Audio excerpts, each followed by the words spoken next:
Hello students, welcome back to the YouTube channel Skill Yards. आज हम लोग start करने वाले हैं क्लास 12th का chapter 9 SQL structured query language. अभी तक जो हमने पढ़ा था वो डेटाबेस का कॉन्सेप्ट था, व्हाट इज डेटा। हमने डेटा को अंडरस्टैंड किया। आफ्टर दैट डेटाबेस की जो बेसिक कॉन्सेप्ट्स थे वो हमने क्लियर करे। फिर उसके बाद डेटाबेस को कैसे क्वेरी किया जाता है, कैसे रिट्रीव किया जाता है with the help of SQL, that is structured query language, वो हम देखेंगे। तो आइए स्टार्ट करते हैं structured query language. Chapter 9 structured query language. Structured query language हमने लास्ट वीडियोज में देखा था कि जब डेटा बेस को हम इंटरप्रेट करते हैं, रिट्रीव करते हैं, तो उसके लिए हमें एक पर्टिकुलर लैंग्वेज लिखनी पड़ती है जो कि हम ह्यूमन रीडेबल फॉर्मेट में होती है, जिसकी हेल्प से हम डेटा को रिट्रीव कर पाते हैं, मैनिपुलेट कर पाते हैं, अपडेट कर पाते हैं। उस लैंग्वेज को हम कहते हैं SQL, that is structured query language. पहले जब हम फाइल सिस्टम में डेटा एक्सेस करते थे तो हमें क्या एप्लीकेशन प्रोग्राम लिखने पड़ते थे, और एप्लीकेशन प्रोग्राम लिखना एक क्वाइट इम्पॉसिबल टास्क था, बहुत ही मुश्किल टास्क था। तो उस चीज़ को रिजॉल्व करने के लिए हमने क्या इन्वेंट किया, हम लेके आए structured query language. Structured query language की हेल्प से हम डेटाबेस को इजीली इंटरप्रेट कर पाते हैं, रिट्रीव कर पाते हैं, अपडेट कर पाते हैं और मैनिपुलेट कर पाते हैं। स्ट्रक्चर्ड क्वेरी लैंग्वेज जो है वो स्पेशली डेटाबेस के लिए ही डिज़ाइन हुई है। रिलेशनल डेटाबेसेस जो होते हैं उनके लिए जो यूज लैंग्वेजेस होती हैं, एसक्यूएल, ओरेकल, एसक्यूएल सर्वर, ये कुछ ऐसी लैंग्वेजेस हैं जो रिलेशनल डेटाबेस हमारे पास कौन सा था, जो ऑर्गेनाइज्ड और टैबुलर फॉर्म में हो। आफ्टर दैट एसक्यूएल बहुत ही ईजी है क्योंकि ये इंग्लिश के वर्ड्स कंसिस्ट करती है, ये केस सेंसिटिव नहीं होती। अगर आप स्मॉल लेटर्स में नॉट लिख रहे हो या फिर आप कैपिटल लेटर्स में नॉट लिख रहे हो तो वो दोनों चीजें हमारे पास एसक्यूएल में सेम होंगी, because they are not case sensitive. After that बात करें इंस्टॉलिंग माई एसक्यूएल का सेगमेंट, मैंने आपके लिए यहाँ एड ऑन किया बिकॉज इस सेगमेंट को इंस्टॉल करने के बाद जब आप इस पर वर्क करोगे, आपके जो क्वेश्चंस होंगे, जो क्वेश्चन पेपर में आपको प्रोवाइड किए जाएंगे क्वेरीज, उसको राइट डाउन करके आप देखिए, प्रैक्टिस क्वेश्चंस कीजिए बेस्ड ऑन क्वेरीज। उससे आपकी प्रैक्टिस अच्छी होगी, आपको पता चलेगा कि how queries are interpreted actually. If आप बुक में से क्वेरीज पढ़ रहे हैं और उसका आंसर इंटरप्रेट कर रहे हैं तो देयर इज अ चांस कि जहाँ पे आप एरर एग्जीक्यूट हो रहा है या फिर आप कहीं गलती कर रहे हैं तो आपको पता चलेगा। इसलिए आप लोग माई एसक्यूएल को इंस्टॉल कीजिए एंड आफ्टर दैट उसको प्रोसीड कीजिए। इंस्टॉल करने का पूरा जो भी प्रोसेस है वो यहाँ पे लिखा हुआ है, लाइक उसकी ऑफिशियल वेबसाइट्स पे जाके उसको डाउनलोड करना और माई एसक्यूएल सर्वर को डायरेक्ट स्टार्ट कर देना। आफ्टर दैट कुछ इंपॉर्टेंट पॉइंट एसक्यूएल के लिए जो हमें माइंड में रखने चाहिए। एसक्यूएल केस इनसेंसिटिव है। केस इनसेंसिटिव का मतलब मैंने अभी अभी आपको बताया कि केस सेंसिटिव नहीं है। Whether you are writing anything in small letters और capital letters, it is same. Always end SQL statement with semicolon. जब भी कोई एसक्यूएल स्टेटमेंट एंड होगा तब हम उसे सेमीकोलन से एंड करेंगे। अगर हम सेमीकोलन पुट ऑन नहीं करते हैं तो वो स्टेटमेंट कंटिन्यूएशन में रहेगा। इट मीन्स वो स्टेटमेंट अभी भी एग्जीक्यूट करेगा, वो वेट करेगा कि कब आप एंटर करके आगे का स्टेटमेंट कंटिन्यू करें। To enter multi-line SQL statement, we don't write semicolon. After the first line, we press enter. अभी मैंने आपको बताया कि सेमीकोलन अगर आपने लगा दिया तो वो पर्टिकुलर लाइन एंड हो जाती है, लेकिन आप उस पर्टिकुलर स्टेटमेंट को मल्टी लाइन्स में जब कन्वर्ट करना चाहते हो तो आप सेमीकोलन ना लगा के डायरेक्टली एंटर पुट ऑन करो। एंटर के बाद वो आपका नेक्स्ट लाइन पे शिफ्ट हो जाएगा एंड आफ्टर दैट आप उसको मल्टी लाइन में आगे कंटिन्यू कर सकते हो। उसके बाद आता है हमारे पास डेटा टाइप्स और कॉन्स्ट्रेंट्स क्या होते हैं। Data types of N attribute. Attribute हमारे पास क्या था, एट्रीब्यूट था कॉलम।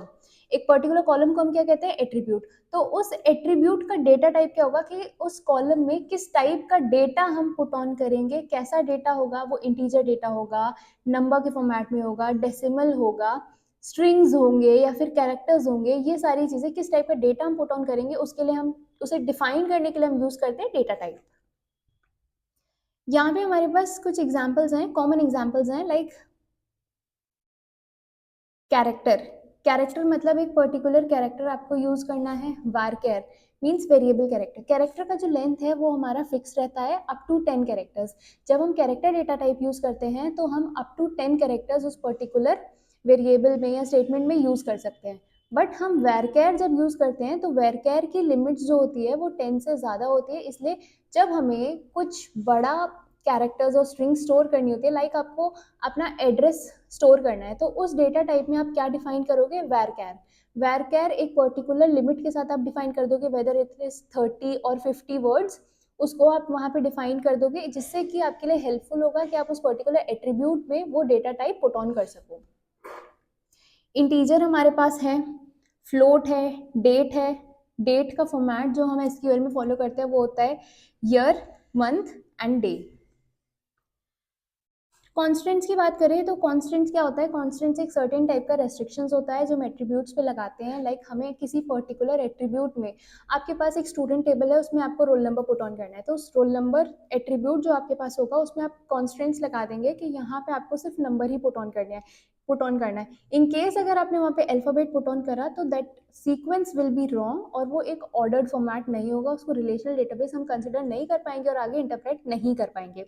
इसलिए कॉन्स्टेंट्स हम लगाते हैं, कुछ रेस्ट्रिक्शंस, जिससे कि हमारा डेटाबेस ऑर्डर्ड रहे और इंटरप्रेट करने में इजी हो। कुछ कॉन्स्टेंट्स के एग्जांपल्स हमारे पास हैं, नॉट नल। जब आपको पुट ऑन करना है कि उस पर्टिकुलर एट्रीब्यूट में, टपल में कोई भी वैल्यू नल नहीं होनी चाहिए, वो टपल खाली नहीं होना चाहिए, उसमें कुछ ना कुछ वैल्यू पुट ऑन करनी है, तो आप नॉट नल यूज करेंगे। यूनिक, कुछ यूनिक वैल्यू जब आपको वहां पे पुट ऑन करनी है। डिफॉल्ट वैल्यू क्या होगा कि अगर उसमें कोई वैल्यू प्रोवाइड ही नहीं करी है यूजर के एंड से, तो एक डिफॉल्ट वैल्यू जो आपने सेट करी होगी वो वहां पे ऑलरेडी पुट ऑन हो जाएगी। प्राइमरी की क्या होता है कि एक ऐसा एट्रीब्यूट, एक ऐसा कॉलम जो यूनिकली आइडेंटिफाई करता है उस पूरे टेबल को, उस पूरे टेबल के डेटा को यूनिकली आइडेंटिफाई करता है और इंटरप्रेट करता है, उसको प्राइमरी की कहते हैं। फॉरेन की, ऐसी की जो दूसरे टेबल में तो प्राइमरी की है, लेकिन इस टेबल में उसे फॉरेन की कंसिडर करेंगे। एसक्यूएल फॉर डेटा डेफिनेशन, हमें डेटा स्टोर करना होता है डेटाबेस के फॉर्म में। जब हम डेटा स्टोर करते हैं डेटाबेस के फॉर्म में, तो हम डेटाबेस का स्कीमा डिजाइन करते हैं। स्कीमा क्या होता है, उसका स्ट्रक्चर डिजाइन करते हैं कि डेटाबेस में कितने टपल्स होंगे, कितने एट्रीब्यूट्स होंगे, एट्रीब्यूट्स के कॉन्स्ट्रेंट्स क्या होंगे, तो वो सारी चीजें हम जब डिफाइन करते हैं उसे क्या कहते हैं, data definition. Where we are using SQL for defining the database, that is data definition. Data definition के लिए हमारे पास क्या यूज होता है, डीडीएल, डेटा डेफिनेशन लैंग्वेज। ये वो लैंग्वेज है, लाइक एसक्यूएल को भी हमने मल्टीपल पार्ट्स में बांटा हुआ है, मल्टीपल पार्ट्स में पुट ऑन किया हुआ है। हमारे जो पार्ट्स डिवाइडेड हैं वो है डीडीएल, डीएमएल, टीसीएल। इसमें क्या होता है, और हमारे पास एक और पार्ट है that is DCL, data definition language, जिसमें हम डेटा को डिफाइन करते हैं कि डेटा कैसे कैसे पुट ऑन होगा, डेटा का स्ट्रक्चर क्या होगा। डीएमएल, डेटा मैनिपुलेशन लैंग्वेज, जहाँ पे हम डेटा को मैनिपुलेट करते हैं, लाइक हमने डेटा इंसर्ट किया, अपडेट किया, डिलीट किया, वो डेटा मैनिपुलेशन लैंग्वेज के अंडर आता है। TCL means transaction control language, अगर हम कोई भी ट्रांजेक्शन कर रहे हैं तो उसको कैसे कंट्रोल करेंगे विद इन द डेटाबेस, वो डिफाइन होगा। And the fourth one is DCL, data control language, data की परमिशन को हम किस तरीके से कंट्रोल करेंगे, वेदर हम उसे पर्टिकुलर परमिशन को कंट्रोल करना है, रिवोक करना है या फिर ग्रांट करना है। टॉकिंग अबाउट क्रिएट डेटाबेस, अभी तो हमने देखा कि डीडीएल क्या होता है, डेटा डेफिनेशन लैंग्वेज, जिसमें हम डेटा को डिफाइन करेंगे। जो डेटा हम डिफाइन कर रहे हैं उसमें हमारे पास सबसे पहले क्या आएगा, डेटा हमने डिफाइन तो कर दिया, डिफाइन करने के बाद हम क्या करेंगे, डेटाबेस को क्रिएट करेंगे। अब डेटाबेस को क्रिएट करने के लिए हमारे पास क्या चीजें हैं वो हम देखेंगे। टू क्रिएट अ डेटाबेस, हम डेटाबेस को क्रिएट करने के लिए क्या यूज करते हैं, क्रिएट डेटाबेस स्टेटमेंट, हमारे पास क्रिएट डेटाबेस लिखेंगे, उसके बाद जो डेटाबेस का नेम होगा हम वो पुट ऑन कर देंगे। यहाँ पे हमने एक डेटाबेस क्रिएट किया कि create database student attendance table हमने बनाई है, जिसमें हमने स्टूडेंट अटेंडेंस टेबल हमने क्रिएट कर दी। यहाँ पे डीबीएमएस उसको मैनेज करेगा और डेटाबेस एक क्रिएट करके दे देगा, क्रिएट डेटाबेस स्टूडेंट अटेंडेंस के नेम से। फिर जब हमें यूज करना होगा वो पर्टिकुलर डेटाबेस, हमें यूज करना होगा, हमारे पास डेटाबेसेस हैं, बहुत सारे डेटाबेसेस हैं और हमने एक और क्रिएट कर लिया, लेकिन हमें डीबीएमएस को या फिर माईएसक्यूएल के सर्वर को ये बताना पड़ेगा कि हमें कौन सा डेटाबेस यूज करना है। उस सिनेरियो में हम क्या करेंगे, हम एक कमांड यूज करेंगे, यूज डेटाबेस का नेम, यूज लिख देंगे, यूज वर्ड लिख देंगे, यूज वर्ड लिखने के बाद हम क्या करेंगे, डेटाबेस का नेम लिख देंगे कि हमें ये पर्टिकुलर डेटाबेस यूज करना है। तो जो डेटाबेस हम यूज करेंगे वो हमारे पास आ जाएगा। इफ अगर हमने उसमें कोई डेटा पुट ऑन किया है, उसमें डेटाबेस में कोई टेबल्स हमारे पास ऑलरेडी एग्जिस्ट कर रही हैं, तो हम देख लेंगे शो टेबल्स। हमने यहाँ पे देखा कि हमने जब शो टेबल्स डाला तो हमने तो अभी सिर्फ डेटाबेस क्रिएट किया है। डेटाबेस क्रिएट किया है मतलब एक स्पेस हमें अलॉट हो गया, लेकिन हमने उसमें कुछ भी एंट्रीज फिल आउट नहीं की। तो जो स्पेस हमारे पास अलॉट हुआ उसमें कोई भी एंट्रीज नहीं है, इट मीन्स वहाँ पे एम्प्टी सेट है। एम्प्टी सेट जो है हमारे पास, तो हमें वहाँ यहाँ पे जब हम शो टेबल्स का स्टेटमेंट पुट ऑन करेंगे तो एम्प्टी सेट का रिजल्ट हमें शो हो जाएगा। हमारे पास कोई टेबल नहीं है, कोई डेटा नहीं है डेटाबेस में। इसके बाद हम क्या करेंगे, टेबल क्रिएट करेंगे। टेबल को कैसे क्रिएट करते हैं ये देखते हैं। टेबल क्रिएट करने का सिंटेक्स क्या होता है, क्रिएट टेबल लिखा आपने और टेबल का नेम लिख दिया, उसके बाद आपने पैरेंथेसिस ओपन किया और पैरेंथेसिस क्लोज कर दिया और उसके बाद आप सेमीकोलन लगा दीजिए। बाकी का जो भी कंटेंट लिखना है वो पैरेंथेसिस के अंदर लिखा जाएगा। आपने एट्रीब्यूट नेम 1 लगाया। एट्रीब्यूट नेम 1 क्या होता है कि पहले कॉलम का नाम, उसके बाद उस कॉलम का डेटा टाइप क्या होगा। इफ कोई कॉन्स्टेंट्स अगर आप वहां लगाना चाहते हैं तो वो कॉमा लगा दिया। कॉमा लगाने के बाद आपने सेकेंड एट्रीब्यूट के लिए किया, और ये आप मल्टीपल एट्रीब्यूट के लिए करते चले गए जितने कॉलम्स तब तक किया आपने जब तक आपको जितने कॉलम्स उस पर्टिकुलर टेबल में चाहिए। उसके बाद देखा जाए तो इट इज, यहाँ पे हमारे पास जो पॉइंट्स लिखे हैं वो देखते हैं। It is important to observe the following points. ठीक है, ये इंपॉर्टेंट पॉइंट्स हमारे पास हैं। अब इन्हें देखते हैं कि जब हम टेबल क्रिएट करते हैं तो क्या क्या पॉइंट्स हमें माइंड में रखने चाहिए। The number of columns in a table define the degree of that relation. हमने पिछले वाले चैप्टर में पढ़ा था कि हम टेबल की डिग्री कैसे डिफाइन करते हैं। एक पर्टिकुलर टेबल या रिलेशन की डिग्री हम कैसे डिफाइन करेंगे, कितने नंबर ऑफ टेबल्स, कितने नंबर ऑफ एट्रीब्यूट्स उस पर्टिकुलर टेबल में हमारे पास एग्जिस्ट कर रहे हैं, वो हमें ये बताते हैं कि उस पर्टिकुलर टेबल की डिग्री क्या है। अगर हमें उस पर्टिकुलर टेबल की कार्डिनैलिटी फाइंड करनी है तो हम ये देखेंगे कि कितने नंबर ऑफ टपल्स, कितने नंबर ऑफ टपल्स और कितने नंबर ऑफ रोज हमारे पास उस पर्टिकुलर टेबल में एग्जिस्ट कर रहे हैं, वही हमारी कार्डिनैलिटी ऑफ दैट टेबल होगा। एट्रीब्यूट नेम क्या होता है, attribute name specifies the name of the column in the table. मैंने आपको बताया जो नेम एट्रीब्यूट का होगा वो कॉलम का नेम स्पेसिफाई करेगा उस पर्टिकुलर टेबल में। Data type specifies the type of data that N attribute can hold. Attribute का डेटा किस टाइप का होगा ये डेटा टाइप डिफाइन करता है। Constants indicate the restrictions imposed on values of N attribute. Constants ये define करता है कि उस पर्टिकुलर एट्रीब्यूट पे कौन कौन से रेस्ट्रिक्शंस जो हैं जो हमने इम्पोज किए जो उसकी वैल्यू को संभाल के रखते हैं। After that by default each attribute can take null values except for primary key. हर एट्रीब्यूट में हम नल वैल्यू पुट ऑन कर सकते हैं बाय डिफॉल्ट। ये बाय डिफॉल्ट हमारे पास ऑलरेडी है, लेकिन प्राइमरी की में हम कोई नल वैल्यू पुट ऑन नहीं कर सकते क्योंकि प्राइमरी की ही हमें डेटाबेस के डेटा को यूनिकली आइडेंटिफाई करने में हेल्प करती है। स्टूडेंट टेबल जो हमारे पास थी उसके डेटा टाइप्स और कॉन्स्टेंट्स हम एक बार देख लेते हैं। रोल नंबर का डेटा टाइप इंटीजर होगा बिकॉज हमें नंबर ही पुट ऑन करना प्राइमरी की है क्योंकि वो पूरे टेबल के डेटा को यूनिकली आइडेंटिफाई करेगा। स्टूडेंट नेम हमने वैरकैर डाला है क्योंकि किसी स्टूडेंट के नेम में जो number of words, number of characters होंगे वो ज़्यादा होंगे, किसी के में कम होंगे, इसलिए हमने वेरिएबल कैरेक्टर डाला है कि अप टू 20 कैरेक्टर्स और 20 लेटर्स हम वहाँ पे पुट ऑन कर सकते हैं। It can not be not null, it means student के नेम में नल एंट्रीज नहीं होनी चाहिए। स्टूडेंट की डेट ऑफ बर्थ नल नहीं होनी चाहिए और इसका डेटा टाइप डेट होगा। गार्जियन आईडी हमारे पास कैरेक्टर हमने डाला है क्योंकि हमें पता है कि जो गार्जियन आईडी हम प्रोवाइड करेंगे, जो गार्जियन आईडी स्कूल प्रोवाइड कर रहा है वो सबके लिए सेम नंबर ऑफ कैरेक्टर्स में होगी। जैसे लाइक आपका आधार कार्ड है या फिर आपके किसी और का भी आधार कार्ड है तो सबके आधार कार्ड पे जो आधार कार्ड नंबर होता है वो 12 डिजिट्स का होता है। वो 12 डिजिट्स फिक्स हैं, इसलिए हमने गार्जियन आईडी में कैरेक्टर डाला है कि हम ना 12 डिजिट से ज़्यादा का नंबर डाल सकते हैं ना 12 डिजिट से कम का नंबर डाल सकते हैं। It should be fixed. और गार्जियन आईडी जो कॉन्स्टेंट्स हमारे पास आ रहे हैं वो है फॉरेन की, क्योंकि guardian ID as a primary key work करता है गार्जियन टेबल में। गार्जियन टेबल की बात करें तो कैरेक्टर 12 रहेंगे, गार्जियन आईडी प्राइमरी की है, गार्जियन नेम वेरकैर रहेगा नॉट नल।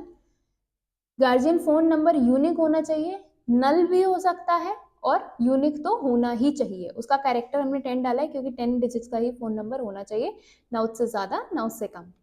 गार्जियन एड्रेस की अगर बात करें तो वो हमने वेरकैर में डाला है और ये नल नहीं होना चाहिए because these are the information which is mandatory to maintain a guardian table.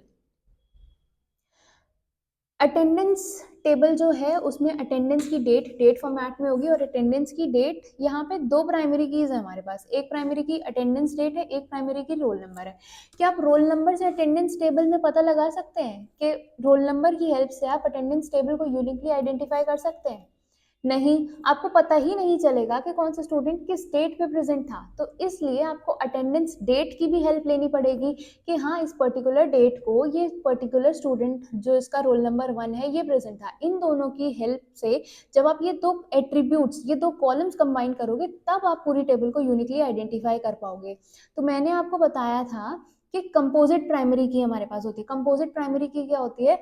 जब एक या एक से ज्यादा प्राइमरी की कंबाइन होके किसी टेबल को यूनिकली आइडेंटिफाई करती हैं, वो होती है कंपोजिट प्राइमरी की। तो यहाँ पे भी कंपोजिट प्राइमरी की वाला सिनेरियो जो है वर्क कर रहा है। पहली प्राइमरी की आपकी अटेंडेंस डेट हो गई, और सेकंड रोल नंबर। और रोल नंबर जो है वो एज अ फॉरेन की भी यहाँ वर्क करे, क्योंकि रोल नंबर स्टूडेंट टेबल में एज अ प्राइमरी की ऑलरेडी एग्जिस्ट करती है। अटेंडेंस स्टेटस किसी का भी नल नहीं होना चाहिए, या तो वो प्रेजेंट होगा या एब्सेंट होगा, और उसका करेक्टर वैल्यू डेटा टाइप हमने 1 दे रखा है। यहाँ पे देखते हैं, हमने एक स्टूडेंट टेबल क्रिएट करनी है, एग्जाम्पल देख रहे हैं।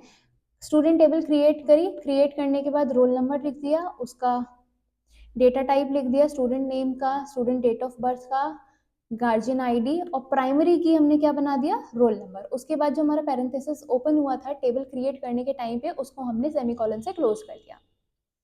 अब बात करते हैं किसी पर्टिकुलर टेबल को डिस्क्राइब कैसे करते हैं। पर्टिकुलर टेबल को डिस्क्राइब करने का क्या मतलब है कि हमें उस टेबल का इंफॉर्मेशन प्रोवाइड हो जाएगा। हम उसका स्ट्रक्चर देख सकते हैं कि जो टेबल ऑलरेडी क्रिएटेड है उसका स्ट्रक्चर क्या होगा। यहाँ पे हम डिस्क्राइब टेबल जो है वो दोनों फॉर्मेट में लिख सकते हैं, लाइक डिस्क्राइब पूरा भी लिख सकते हैं और DESC भी लिख सकते हैं। But personally I prefer you कि आप वहाँ पे डिस्क्राइब यूज करें, बिकॉज जब आप असेंडिंग और डिसेंडिंग ऑर्डर में यूज करते हैं, उसका शॉर्ट फॉर्म यूज करते हैं SQL क्वेरी में, तो वहाँ पे आप डिसेंडिंग के लिए भी DESC लिखते हैं। इसलिए आपको उस पॉइंट ऑफ टाइम पे कंफ्यूजन ना हो, इसलिए मैं आपको सजेस्ट करूंगी कि आप डिस्क्राइब जो है वो फुल यूज करें, DESCRIBE। जैसे यहाँ पे यूज किया हुआ है MySQL में, हमने कमांड लिखी डिस्क्राइब स्टूडेंट, तो जितनी भी स्टूडेंट टेबल की फील्ड्स थे, like roll number, student name, student date of birth, guardian ID, और उनके डेटा टाइप्स वो नल वैल्यूज हैं या नहीं, प्राइमरी की कौन सी है, कौन सी फॉरेन की है, जो भी डिफाइन किया जाएगा, डिफॉल्ट उनमें नल वैल्यूज ही रहेगी। सारी इंफॉर्मेशन हमारे पास आ गई। जब हम डिस्क्राइब टेबल नेम मतलब डिस्क्राइब टेबल वाला कमांड यूज करते हैं, तो हमारे पास टेबल की सारी इंफॉर्मेशन, उसका स्ट्रक्चर शो हो जाता है। अब बात करते हैं ऑल्टर टेबल की। ऑल्टर टेबल क्या होता है? ऑल्टर मतलब किसी चीज को चेंज करना, किसी चीज में थोड़े बहुत चेंजेस करना, अगर कोई चीज ठीक नहीं है तो उसे अपडेट करना, ये सारी चीजें ऑल्टर टेबल में। अब हम देखेंगे क्या होता है। हमने टेबल क्रिएट कर ली, अब हमें लगा कि उसमें हमें कोई चीज ऐड या रिमूव करने की जरूरत है एट्रीब्यूट्स में, या फिर हमें कोई भी एग्जिस्टिंग एट्रीब्यूट मॉडिफाई करना है। तो उस केस में हम क्या करेंगे, हम ऑल्टर टेबल लिखेंगे। हमने टेबल का नाम लिखा, अब उसमें हमने ऐड कर दिया प्राइमरी की हमने ऐड किया गार्जियन आईडी। उसके बाद हमने अटेंडेंस टेबल ऑल्टर की। अटेंडेंस टेबल ऑल्टर करने के बाद हमने उसमें प्राइमरी की ऐड करी, अटेंडेंस डेट और रोल नंबर। मैंने आपको बताया था कि कंपोजिट प्राइमरी की जब हम यूज करेंगे, हम देख रहे हैं कि जब हम यहाँ पे प्राइमरी की पुट ऑन कर रहे हैं तो हम पैरेंथेसिस में वो पर्टिकुलर प्राइमरी की जो हम यूज कर रहे हैं, लाइक गार्जियन आईडी, हमने पुट ऑन कर दी। लेकिन कंपोजिट प्राइमरी की के केस में हम क्या करेंगे कि प्राइमरी की, दोनों प्राइमरी की with the help of comma हम यहाँ पे लिखेंगे। जैसे यहाँ पे लिखा हुआ है attendance date comma roll number. Okay, ऐसे तो हम किसी रिलेशन में प्राइमरी की ऐड करेंगे। जब हम ऑल्टर मतलब कोई चेंजेस कर रहे हैं, तो हम चेंजेस करने में हमें प्राइमरी की ऐड करनी है, तो हम ऐसे ऐड करेंगे। उसके बाद अगर हमें किसी टेबल में फॉरेन की ऐड करनी है, तो हमने ऑल्टर टेबल डाला, टेबल का नाम डाला, फॉरेन की डाली, फॉरेन की में फिर जो पैरेंथेसिस होगा उसमें हमारा एट्रीब्यूट नेम मतलब कॉलम का नेम आ जाएगा, और किस टेबल में वो रेफरेंस करती है वो हम रेफरेंसेस करके लिखेंगे। हमने रेफरेंसेस लिखा, रेफरेंस टेबल का नाम लिखा, और उस टेबल में वो किस एट्रीब्यूट के नाम से है वो लिख दिया। जैसे यहाँ पे हमने स्टूडेंट टेबल ऑल्टर की, उसमें फॉरेन की ऐड की, ऐड फॉरेन की गार्जियन आईडी, रेफरेंसेस किस में है? गार्जियन टेबल में है। गार्जियन टेबल में किस नेम से है? गार्जियन आईडी के ही नेम से है। अगर हमें किसी एट्रीब्यूट में, किसी कॉलम में यूनिक कॉन्स्टेंट ऐड करना है, हमने कॉन्स्टेंट ऐड किया यूनिक, उसमें हम क्या करेंगे? ऑल्टर टेबल नेम, टेबल का नाम डाला, ऐड करेंगे यूनिक और कॉलम का नेम डाल देंगे। ऑल्टर टेबल गार्जियन, उसमें हमने गार्जियन टेबल को ऑल्टर किया, ऑल्टर टेबल करने के बाद हमने यूनिक ऐड किया, यूनिक कांस्टेंट को ऐड किया फोन नंबर में, कि फोन नंबर हमारा यूनिक होना चाहिए, इसलिए हमने क्या स्टेटमेंट लिखी, ऐड यूनिक और गार्जियन फोन नंबर ब्रेसेस में, पैरेंथेसिस में, जिसको हमने सेमीकोलन से क्लोज कर दिया। अब हम फोर्थ पार्ट देखते हैं कि हमें किसी एट्रीब्यूट, कोई एट्रीब्यूट ऐड करना है पर्टिकुलर टेबल में। टेबल हमारे पास बन गई, लेकिन हमें नीड लग रही है कि हमें एक और कॉलम इस टेबल में ऐड करना पड़ेगा, जिसकी वजह से हमारा टेबल हमारे लिए डेटा सफिशिएंटली होल्ड कर पाएगा। तो हमने ऑल्टर टेबल, जब भी हम कोई चेंजेस करेंगे तो हमें ऑल्टर टेबल हर जगह लिखना है, क्योंकि हम टेबल को अपडेट कर रहे हैं, मैनिपुलेट कर रहे हैं, तो उस केस में हमें टेबल को ऑल्टर कर रहे हैं, मतलब चेंजेस कर रहे हैं। इसलिए हमेशा स्टेटमेंट जो हमारा स्टार्ट होगा उस पर्टिकुलर प्रोसेस के लिए, वो स्टार्ट होगा ऑल्टर टेबल की हेल्प से। Alter table, after that table name. यहाँ पे हमारे पास है ऑल्टर टेबल गार्जियन, उसके बाद हमने एक कॉलम ऐड किया जिसका नाम है ऐड इनकम, और उसका डेटा टाइप हमने क्या बनाया, इंटीजर। अगर हमें किसी डेटा टाइप को मॉडिफाई करना है तो हम क्या करेंगे, alter table guardian, alter table, table name हमारे पास आ गया, एड्रेस को, गार्जियन एड्रेस को मॉडिफाई करना है, और उसका डेटा टाइप क्या हम रखेंगे, वेरकेर 40। मान लीजिए हमारे पास पहले वेरकेर 20 या वेरकेर 30 था, अब हमने क्या किया, मॉडिफाई गार्जियन एड्रेस वेरकेर 40। किसी कॉन्स्टेंट को मॉडिफाई करना है तो स्टूडेंट टेबल में हमें मॉडिफाई करना है, तो हमने क्या किया, alter table student, modify student name varchar 20 not null. Constant हमारे पास यहाँ क्या है, नॉट नल। पहले हमारे पास स्टूडेंट नेम में it can be null, but हमने क्या ऐड कर दिया, नॉट नल। तो हमारे पास ये कॉन्स्टेंट है जो मॉडिफाई हो गया। उसके बाद हमारे पास आता है default value to an attribute. Attribute पे डिफॉल्ट वैल्यू जब हम ऐड करेंगे तो क्या करेंगे, हमें सिर्फ डिफॉल्ट में जो वैल्यू हम पुट ऑन करना चाहते हैं वो लिख देनी है। ऑल्टर टेबल स्टूडेंट, मॉडिफाई किया, स्टूडेंट डेट ऑफ बर्थ में जो डेट रहेगी, डिफॉल्ट डेट रहेगी, अगर कोई स्टूडेंट ने अपनी date of birth put on नहीं की है तो हम वहाँ पे उसे नल नहीं छोड़ेंगे, हम वहाँ पे एक डिफॉल्ट वैल्यू अपने एंड से पुट ऑन कर देंगे, और डिफॉल्ट वैल्यू को हम इन्वर्टेड कॉमास की हेल्प से राइट डाउन करेंगे, like it is 15 May 2000, 15 May 2000 default value हम यहाँ पुट ऑन कर देंगे। अगर हमें किसी पर्टिकुलर कॉलम को रिमूव करना है तो हम क्या करेंगे, अच्छा मैं आपको एक डिफरेंस बताती हूँ। अगर आपको किसी पर्टिकुलर कॉलम को रिमूव करना है तो आप ड्रॉप वर्ड का यूज करेंगे। अगर आपको किसी पर्टिकुलर टेबल को डिलीट करना है तो आप डिलीट टेबल का यूज करेंगे। बाकी और जो डिफरेंसेस होंगे वो मैं आपको आगे चैप्टर में बता दूंगी। एट्रीब्यूट रिमूव करना है, कोई पर्टिकुलर कॉलम रिमूव करना है तो अभी मैंने आपको बताया ड्रॉप का यूज करेंगे। आपने ऑल्टर टेबल करी, गार्जियन टेबल को चेंज किया, आफ्टर दैट आपको एक पर्टिकुलर कॉलम इनकम जो है डिलीट करना है, उसके लिए आप कुछ नहीं करोगे, आप सीधे ड्रॉप इनकम और सेमीकोलन पुट ऑन कर दोगे। फिर हमारे पास आता है रिमूव प्राइमरी की फ्रॉम द टेबल। आपको प्राइमरी की रिमूव करनी है, जो की यूनिकली आइडेंटिफाई कर रही है उस टेबल को, उसको रिमूव करना है। ऑल्टर की टेबल, गार्जियन टेबल जो हमारे पास है वो ऑल्टर की, प्राइमरी की को ड्रॉप कर देंगे। आपको कोई पर्टिकुलर एंटिटी अगर डिलीट करनी है तो उस केस में आप डिलीट नहीं लिखोगे, आप सिर्फ ड्रॉप का यूज करोगे। अगर एट्रीब्यूट डिलीट करना है तो ड्रॉप का यूज करोगे, अगर प्राइमरी कीज या कॉन्स्ट्रेंट्स उसमें से रिमूव करने हैं तो भी आप ड्रॉप का यूज करोगे। ये तो देख लिया हमने कि ड्रॉप का यूज कैसे होता है, लेकिन ड्रॉप स्टेटमेंट कहाँ यूज होता है। समटाइम्स ड्रॉप जो है वो डेटाबेस को भी रिमूव करने में यूज होता है, टेबल्स को भी रिमूव करने में यूज होता है। तो उस सिनेरियो में उसका सिंटेक्स क्या होगा, directly drop table, table name, drop database, database name. जब ये समटाइम्स यूज होगा तो आपको कुछ नहीं करना, टेबल को ड्रॉप करना है तो ड्रॉप टेबल, उसके बाद टेबल का नेम, डेटाबेस को ड्रॉप करना है तो ड्रॉप डेटाबेस, उसके बाद डेटाबेस का नेम।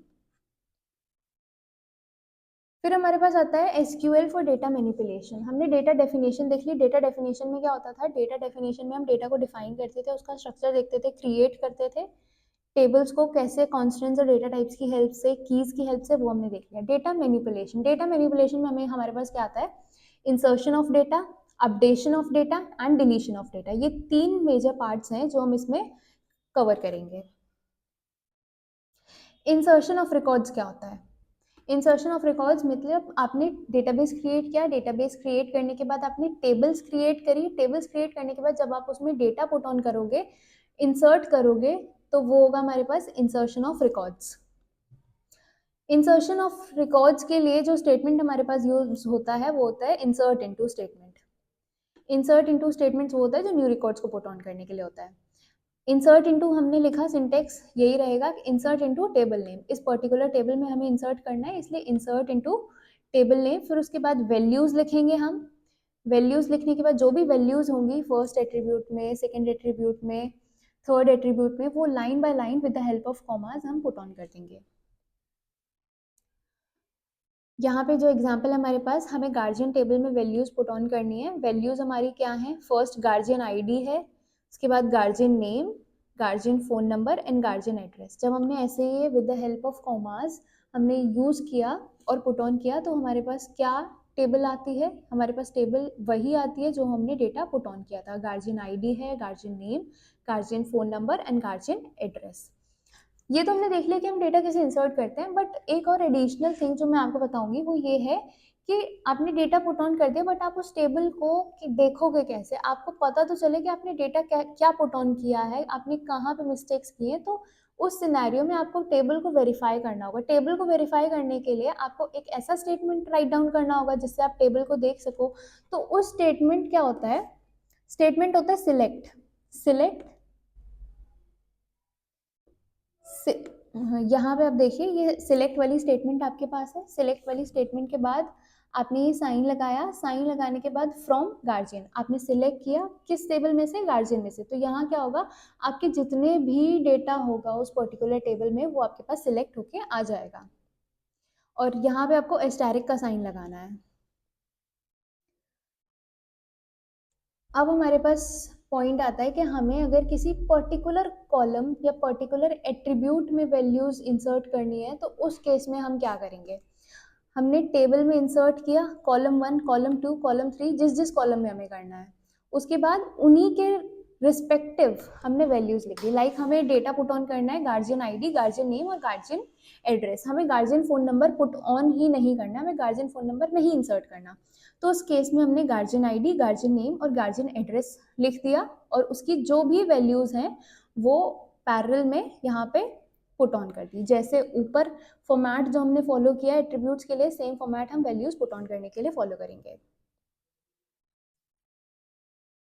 और से जब हमने टेबल सिलेक्ट करके देखी तो हमारे पास क्या आता है, गार्जियन फोन नंबर में नल आता है, क्योंकि बाय डिफॉल्ट हमने गार्जियन फोन नंबर को नल ही पुट ऑन करेंगे क्योंकि हमने कोई डिफॉल्ट वैल्यू वहां पे डिफाइन नहीं की है।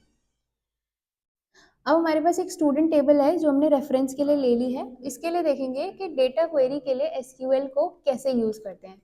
जो सिलेक्ट स्टेटमेंट होता है वो तो मैंने आपको बता दिया कि सिलेक्ट स्टेटमेंट डेटा को रिट्रीव करने के लिए और टेबल को शो करने के लिए यूज होता है with the help of asterisk sign. आपने कोई पर्टिकुलर, आपने जो सिलेक्ट किया वो तो पूरी टेबल सिलेक्ट की थी, लेकिन एक पर्टिकुलर कॉलम या एट्रीब्यूट, पर्टिकुलर कॉलम को जब सिलेक्ट करेंगे तो वो कैसे करेंगे। आपने एट्रीब्यूट का नेम लिखा, एक कॉलम या दो कॉलम को आप सिलेक्ट कर रहे हैं उनका नेम लिख दीजिए with the help of comma. किस टेबल में से सिलेक्ट कर रहे हैं, फ्रॉम टेबल नेम, और किस कंडीशन में आप डेटा रिट्रीव करना चाहते हैं कि वो पर्टिकुलर वैल्यू अगर रोल नंबर की है तो it should be greater than 5, it should be less than 6, it should be less than 7। ये सारी कंडीशंस फॉलो होगी, वो किस में लिखी जाएगी, वेयर कंडीशन में। आप पहले वेयर लिखेंगे फिर जो भी कंडीशन होगी वो आप स्पेसिफाई कर देंगे। अगर आपको सारा डेटा, जितना डेटा टेबल में अवेलेबल है तो वो उसके लिए क्या यूज करेंगे, select asterisk sign from table name, जो भी टेबल का नेम है। यहाँ पे हमारे पास एग्जाम्पल है, जैसे हम डेट, स्टूडेंट का नेम और स्टूडेंट का डेट ऑफ बर्थ ही रिट्रीव कर रहे हैं जिसका रोल नंबर 1 है। तो हम यहाँ पे क्या यूज करेंगे, select student name and student date of birth, ये दोनों हमारे पास एट्रीब्यूट हो गए। फ्रॉम स्टूडेंट, टेबल नेम हमारा स्टूडेंट हो गया, where roll number equals to 1। Where के बाद हमें जो कंडीशन यूज करनी थी वो हमारे पास क्या है, रोल नंबर इक्वल्स टू 1। तो यहाँ पे जो डेटा हमारे पास आएगा वो स्टूडेंट का नेम और स्टूडेंट का डेट ऑफ बर्थ आएगा जिसका रोल नंबर ऑलरेडी 1 था। आफ्टर दैट आज का हमारा लास्ट टॉपिक होगा क्वेरीइंग यूजिंग डेटा। डेटाबेस में हम क्वेरी कैसे यूज करते हैं और उसकी हेल्प से कैसे हम डेटाबेस को रिट्रीव करते हैं। हमारे पास एक टेबल दे रखी है जिसका नेम है employee, employee numbers are there, employee name है हमारे पास, सैलरी है, बोनस है और उनके डिपार्टमेंट्स हैं। डिपार्टमेंट आईडी है, basically there are 4 to 5 departments और किस किस डिपार्टमेंट को वो लाई करते हैं वो according to the department ID यहाँ मेंशन है। आपको कोई पर्टिकुलर कॉलम ही रिट्रीव करना है तो क्या करेंगे, मैंने अभी अभी आपको बताया, सिलेक्ट करो कॉलम का नेम और किस टेबल से सिलेक्ट करने हैं वो। आपको सारे स्टूडेंट्स और सारे एम्प्लॉयज़ का डेटा रिट्रीव करना था तो आपने यहाँ पे कोई कंडीशन नहीं लगाई, आपने डायरेक्टली सारे एम्प्लॉयज़ का डेटा फेच कर लिया। आपको किसी पर्टिकुलर कॉलम को रीनेम करना है तो आप उसे कैसे रिट्रीव करके रीनेम करोगे, जैसे सिलेक्ट यूज़ किया आपने एम्प्लॉय नेम को रिट्रीव किया, सिलेक्ट एम्प्लॉय नेम, लेकिन उसको आपको रीनेम करना है तो रीनेम करने के लिए आप क्या यूज़ करोगे, एज नेम। आपको उसको नेम के फॉर्म में रीनेम करना था तो आपने क्या यूज़ किया यहाँ पे, select employee name as name from the table employee. Third हमारे पास आता है डिस्टिंक्ट क्लॉज। डिस्टिंक्ट क्लॉज क्यों यूज़ होता है, जो सिलेक्ट स्टेटमेंट के साथ ही डिस्टिंक्ट क्लॉज यूज़ होता है, ये वो रिकॉर्ड्स हमें प्रोवाइड करता है जो रिपीट नहीं होते।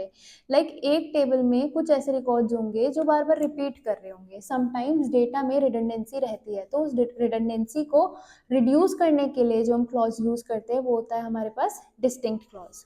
यहाँ पे हमने यूज़ किया है select distinct department ID. Department ID तो हम रिडंडेंसी डिपार्टमेंट आईडी के कॉलम में रहेगी क्योंकि there are so many employees और उन सब का डिपार्टमेंट डिफरेंट नहीं हो सकता। ग्रुप ऑफ एम्प्लॉयज़ लाई करेंगे एक पर्टिकुलर डिपार्टमेंट में, तो उस रिडंडेंसी को रिमूव करने के लिए यहाँ पे हमने डिस्टिंक्ट क्लॉज यूज़ किया, सिलेक्ट के साथ डिपार्टमेंट आईडी को सिलेक्ट किया एम्प्लॉय टेबल में से, तो जितने डिपार्टमेंट्स हमारे पास अवेलेबल थे उसका एक पर्टिकुलर टेबल हमें शो हो गया। आफ्टर दैट हमारे पास आता है वेयर क्लॉज। वेयर क्लॉज क्या होता है, जब कोई पर्टिकुलर कंडीशन हम पुट ऑन करते हैं, कंडीशन जब हम लगाना चाहते हैं तो हम यूज़ करते हैं वेयर क्लॉज। हमने सैलरी, जिसकी अलग अलग सैलरी है, डिस्टिंक्ट सैलरी है, हमने वो रिट्रीव करी, एम्प्लॉय टेबल से रिट्रीव करी, लेकिन हमें सिर्फ उन्हीं लोगों की सैलरी रिट्रीव करनी है जिनका डिपार्टमेंट आईडी 1 है, जिनका डिपार्टमेंट आईडी D01 है, तो हमने उन्हीं की सैलरी यहाँ पे रिट्रीव करी जिनका डिपार्टमेंट आईडी 01 है। लेकिन हमने यहाँ पे डिस्टिंक्ट क्लॉज क्यों यूज़ किया वो हम एक बार टेबल में देख के चेक कर लेते हैं। यहाँ डिपार्टमेंट आईडी D01 है लेकिन इनकी सैलरी 60,000 है, ये भी D01 है, इनकी सैलरी 45,000 है, इधर भी 01 है, इनकी भी सैलरी 15,000 है। लेकिन इन केस आप मानिए एक ऑर्गेनाइजेशन में मल्टीपल एम्प्लॉयज होते हैं और देयर आर सर्टेन एम्प्लॉयज जिनकी सैलरी सेम होती है, जिनका डिपार्टमेंट भी सेम होता है, तो उस रिडंडेंसी को रिमूव करने के लिए हमने यहाँ पे डिस्टिंक्ट क्लॉज यूज किया। हमने डिस्टिंक्ट क्लॉज यूज किया सिलेक्ट के साथ, जिससे कि हमें अलग ही एक ही बार वो सैलरी शो हो। फिर आता है हमारे पास मेंबरशिप ऑपरेटर। मेंबरशिप ऑपरेटर क्या होता है, मेंबरशिप ऑपरेटर इन जो हम यूज करते हैं वो कैसे यूज करते हैं, ये किसी दो वैल्यूज को कंपेयर करता है कि इस पर्टिकुलर सेट में वो वैल्यू एग्जिस्ट कर रही है और इस पर्टिकुलर सेट में वो वैल्यू एग्जिस्ट कर रही है या नहीं। इसका एक एग्जांपल है, हमने एम्प्लॉय में से सिलेक्ट किया, सारे रिकॉर्ड सिलेक्ट किए जहाँ पे डिपार्टमेंट आईडी जो है वो 0 और 1 और 0 और 2 से नहीं होनी चाहिए क्योंकि यहाँ पे नॉट लगा हुआ है। अगर यहाँ पे सिर्फ इन लगा होता तो हम सिर्फ उन वैल्यूज को और उस टपल्स को सिलेक्ट करते जिनकी डिपार्टमेंट आईडी सिर्फ D01 और D02 होती, लेकिन यहाँ पे हमारे पास नॉट क्लॉज लग गया है तो हम वो सारे डिपार्टमेंट सिलेक्ट करेंगे जिनकी डिपार्टमेंट आईडी 03, 04 और 05 होगी। हमारे पास यहाँ पे वही सारे एंट्रीज आई हैं जिनकी डिपार्टमेंट आईडी 4, 3, 5, 4, 5 है, मतलब यहाँ पे डिपार्टमेंट आईडी 01 और 02 एग्जिस्ट नहीं करती है। फिर उसके बाद आता है हमारे पास order by clause. Order by clause किस लिए यूज होता है, order by clause is use to display data in an ordered form with respect to specify column. मतलब हमारे पास कॉलम्स हैं लेकिन उन कॉलम्स में भी समटाइम्स डेटा जो है ऑर्डर्ड फॉर्मेट में पुट ऑन नहीं होता है, तो उस डेटा को ऑर्डर्ड फॉर्मेट में फेच करना, रिट्रीव करना और उसको ऑर्डर्ड फॉर्म में ही प्रोसेस करने के लिए हम क्या यूज करते हैं, order by clause, order bye को यूज करते हैं। जैसे हमने सिलेक्ट किया, एम्प्लॉय का डेटा सिलेक्ट किया लेकिन हमने उसको सैलरी के बेसिस पे ऑर्डर कर दिया। बाय डिफॉल्ट जो भी चीज हम ऑर्डर करेंगे वो असेंडिंग ऑर्डर में होगी। इफ वो असेंडिंग ऑर्डर में नहीं है तो वो डिसेंडिंग ऑर्डर में तब होगी जब हम उसे कमांड देंगे कि ऑर्डर बाय सैलरी DESC, मतलब डिसेंडिंग ऑर्डर में। By default it will always work in ascending order. तो हमारे पास यहाँ जो सैलरी आएगी वो ऑर्डर तो हो गई, और सैलरी जो हमारी ऑर्डर हुई वो असेंडिंग ऑर्डर में, like 10,000, 15,000, 19,000 and so on. Order by हम अपनी डेटा को ऑर्डर फॉर्मेट में स्पेसिफाई कॉलम में पुट ऑन करने के लिए यूज करते हैं। Handling null values, null values को कैसे हैंडल करते हैं? SQL support a special value called null to represent missing और अननोन वैल्यू। ये तो हमें पता है कि SQL null value specially use करते हैं जिससे हमें मिसिंग और अननोन वैल्यू के प्लेस पे हम उस नल को पुट ऑन कर सकें। It is important to note that null is different from zero, और ये भी इंपॉर्टेंट है हमारे के लिए ये जानना कि नल जीरो के जैसे नहीं है। नल एक अनडिफाइंड वैल्यू है, उसे हम जीरो कंसिडर नहीं करेंगे। यहाँ पे एक एग्जांपल हमारे पास है, जैसे कि हमने 5 में नल प्लस किया, तो इसका मतलब ये नहीं है कि हमारा आंसर 5 आएगा, वो वैल्यू नल ही रहेगी, क्योंकि नल एक अननोन वैल्यू है, और एक अननोन वैल्यू के साथ आप नोन वैल्यू को ऐड करोगे तो आपको नहीं पता कि वो जो रिजल्ट हमारे पास आएगा उसका आंसर क्या होगा, इसलिए उस पर्टिकुलर वैल्यू को भी हम अननोन ही कंसिडर करेंगे। जैसे हमें एम्प्लॉयज में से वो सारे एम्प्लॉयज सर्च आउट करने जिनका बोनस जो है नल है, मतलब जिसकी कोई वैल्यू डिफाइंड ही नहीं है, तो हमारे पास इस क्वेरी का एक ही आंसर आएगा। जैसे 3 आंसर्स आएंगे क्योंकि यहाँ पे 3 एंट्रीज है जिनका बोनस नल है, 107 एम्प्लॉय नंबर, 108 एंड 109। इसके बाद नेक्स्ट क्या है हमारे पास? नेक्स्ट है सबस्ट्रिंग पैटर्न मैचिंग। एक पर्टिकुलर स्ट्रिंग आपके पास है, उस पर्टिकुलर स्ट्रिंग में से एक सब स्ट्रिंग आपको रिट्रीव करनी है, एक छोटा वर्ड आपको रिट्रीव करना है, तो उसके लिए आप जो क्लॉजेस यूज करोगे वो होगा सब स्ट्रिंग क्लॉज। इसमें भी आपके 2-3 टाइप्स होते हैं, वो क्या होते हैं ये देखिए, एग्जाम्पल से देखिए। जैसे आपको एम्प्लॉयज में से सिलेक्ट करना है जहाँ पे employee name like K, after that percentage sign. Percentage sign क्या रिप्रेजेंट करता है? इसका मतलब ये है कि के से तो स्टार्ट हो रहा हो, परसेंटेज साइन मतलब उसके आगे का वो कंटिन्यू होता रहेगा, लेकिन सबस्ट्रिंग हमें कहाँ फाइंड करनी है कि जो हमने लेटर डिफाइन किया उसके बाद वो कुछ भी हो, लेकिन जो हमने डिफाइन किया वो उसमें होना चाहिए। तो यहाँ पे क्या है, वो नेम हमें सिलेक्ट करना है जिसमें के से स्टार्टिंग हो रही है, और उसके बाद वो नेम कैसे भी कंटिन्यू हो उससे उसे फर्क नहीं पड़ता, उसे नेम जो है वो के से स्टार्ट होता हुआ ही चाहिए। तो यहाँ पे एक एंट्री हमारे पास आई। सेकेंड हमारे पास क्या है, ये the following query select details of all the employees whose name ends with A and get a salary more than 45,000। इसमें हमें ये फाइंड करना है कि ऐसे एम्प्लॉयज जिनका नाम तो A से एंड हो रहा है और उनकी सैलरी जो है वो 45,000 से ज्यादा है। हमने एम्प्लॉयज में से सिलेक्ट किया जहाँ पे जो नेम है वो A से एंड हो रहा है, मतलब एंड A से हो रहा है, तो इट मीन्स उसके आगे कुछ भी हो सकता है। आगे जब कुछ भी हो सकता है तो वहां पे आप परसेंटेज का साइन यूज करोगे, और salary should be greater than 45,000। आपने एंड यहाँ पे क्यों लगाया है? क्योंकि हमारे लिए दोनों कंडीशन फुलफिल करनी चाहिए। हमारे को सैलरी भी 45,000 से ज्यादा चाहिए और नेम भी ए से एंड होना चाहिए, हमारे लिए दोनों कंडीशन फुलफिल करनी चाहिए, इसलिए हमने यहाँ पे एंड लगाया है। तो हमारे पास यहाँ पे 3 एंट्रीज आती है, first is Kritika, Sanya and Tanya. अब उसके बाद जो दूसरी क्वेरी है हमारे पास, the following query selects name of all employees containing SE as a substring. मतलब ऐसे एम्प्लॉयज जिनके नेम में बीच में, स्टार्टिंग में या फिर एंड में कहीं पे भी SE कॉन्जिक्यूटिवली आना चाहिए। तो उस केस में हम कैसे करेंगे? सिलेक्ट करा हमने एम्प्लॉय नेम एम्प्लॉयज में से, उसके बाद जहाँ पे एम्प्लॉय नेम जो है वो SE कंटेन करना चाहिए, SE कंटेन करना चाहिए। इट मीन्स आगे भी कुछ भी हो सकता है, पीछे भी कुछ भी हो सकता है। ऐसा भी हो सकता है कि वो SE से ही स्टार्ट हो, ऐसा भी हो सकता है कि वो SE से ही एंड हो। हम ये कंडीशन क्यों कंसिडर करें? क्योंकि उसने हमसे सबस्ट्रिंग मांगी है, मतलब वो पर्टिकुलर 2 वर्ड्स कॉन्जिक्यूटिवली उन नेम्स में हमारे पास होने चाहिए, इसलिए हमने आगे उसके फ्रंट में और उसके बैक में दोनों जगह परसेंटेज का साइन लगाया है। तो ऐसे 2 एम्प्लॉयज नेम हमारे पास हैं, first is Joseph and Varghese. So students, ये तो SQL जो चैप्टर है वो आज हम इतना ही कवर करेंगे। इसके बाद जो इसका बचा हुआ पार्ट है इस चैप्टर का वो हम कल कवर करेंगे। अभी तक हमने क्या देखा वो देखते हैं। स्ट्रक्चर्ड क्वेरी लैंग्वेज क्या होता है, इंस्टॉलेशन आप लोग कर ही लोगे। इफ आप लोग को इंस्टॉलेशन में कोई भी डाउट है तो आप कमेंट सेक्शन में राइट डाउन करिए, मैं उसके लिए स्पेसिफिकली एक पर्टिकुलर रील बना के आप लोग को प्रोवाइड कराऊंगी। डेटा टाइप्स क्या होते हैं, डेटा का टाइप, कॉन्स्ट्रेंट्स, रिस्ट्रिक्शंस होते हैं SQL में। डेटा डेफिनेशन के लिए, डेटा को डिफाइन करने के लिए जो लैंग्वेजेस यूज होती हैं वो होती है DDL, डेटा डेफिनेशन लैंग्वेज, जिसमें हम डेटाबेस को क्रिएट करते हैं, टेबल्स को क्रिएट करते हैं, टेबल्स को डिस्क्राइब भी करते हैं और ऑल्टर भी करते हैं। फिर आता है हमारे पास डेटा मैनिपुलेशन, जिसमें डेटा को अपडेट करेंगे, इंसर्ट करेंगे और डिलीट करेंगे।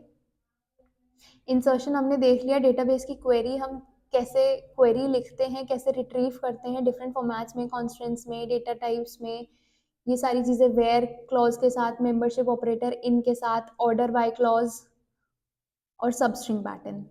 तो आज तो हमने ये सब पढ़ा, बाकी का चैप्टर हम कल की वीडियो में कवर करेंगे।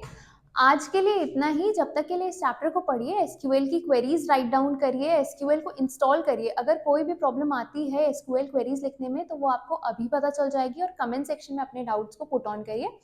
तब तक के लिए पढ़ते रहिए, आगे बढ़ते रहिए। Thanks for watching, till then take care and bye bye.